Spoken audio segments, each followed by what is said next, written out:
Isang lalaking sangkot umano sa iligal na bentahan ng baril ang napatay matapos mauwi sa barilan ng operasyon ng pulisya sa Calbayog City, Samar noong Martes ng gabi.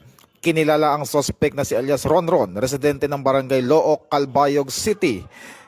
Ayon sa pulisya, target siya ng entrapment operation dahil sa paglabag sa batas sa iligal na baril.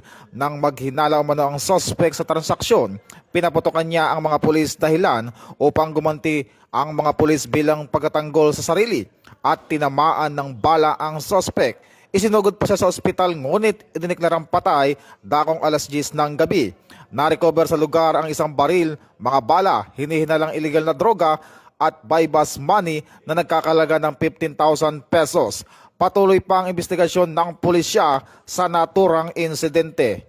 Ito ang bagong PNP para sa bagong Pilipinas, serbisyong mabilis, tapat at nararamdaman.